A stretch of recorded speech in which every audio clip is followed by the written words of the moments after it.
It's Wednesday, January 4th. Welcome to Pastor Bob Daily. You know, once in a while we need to tackle some difficult subjects, and this is one of those days, and I hope you'll listen to this all the way through because it really concerns all of us.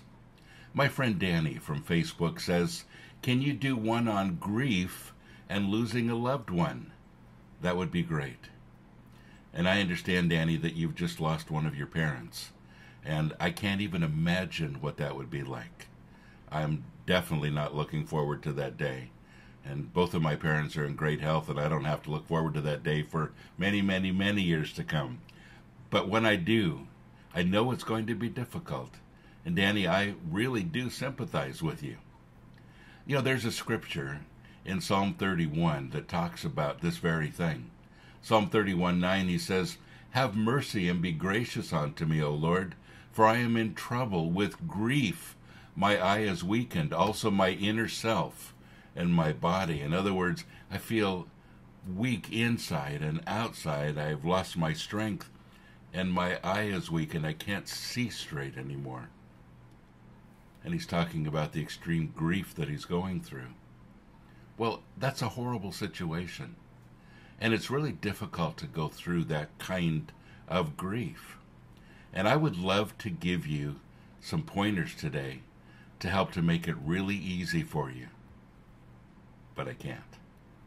There really aren't any.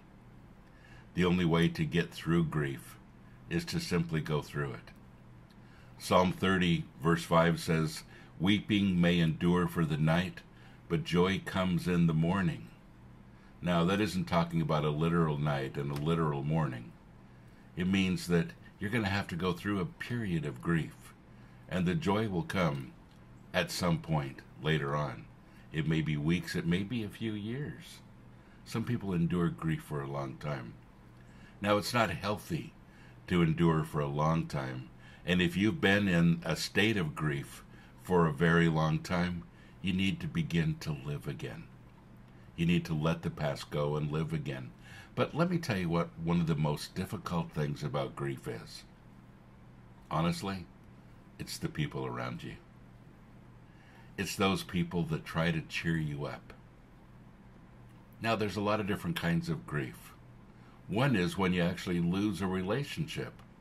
Now, there's nothing worse than someone dying, but it feels like somebody dies when your girlfriend breaks up with you, or your boyfriend tells you that he no longer loves you. There's some of you out there like that. And that kind of grief is huge. And then your well-meaning friends come along and they say, "Well, you know, there's a lot of other fish in the sea." I hate that line, and so do you, because you don't want to hear that at that point. And they mean well, but it's the last thing you want to hear. You know, and then some of your well-meaning friends say, "You know, let's go out and let's go to a bar, let's go to a pub, let's go where a lot of people are, maybe we'll meet some girls." That kind of thing. Which is not what you need. Your heart needs to heal. You know, we don't know what to do with grief with each other.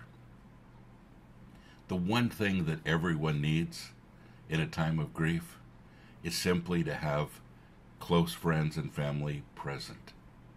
Sometimes you don't even need to say anything. In fact, usually you don't. You just need to be there.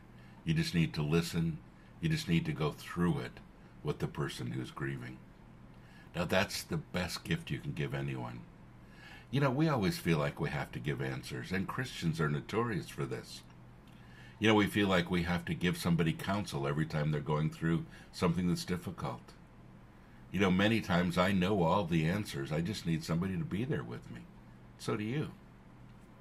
And the greatest gift you can give someone sometimes is your presence accompanied by your silence. Just be there. So, grieving is a difficult thing. There are no answers. There's no quick fixes on how to get through it, you know, more quickly than not. But, folks, when you get through, there is joy in the morning. It may feel like a long ways off. This may feel like the last thing you want to hear right now. But you'll get through. And for those of you that have grieving friends, be there for them. Just be there. Please don't give them a lot of answers, a lot of coaching, a lot of counsel. Just be there. That's the greatest gift you can give. God bless you. Have a great day.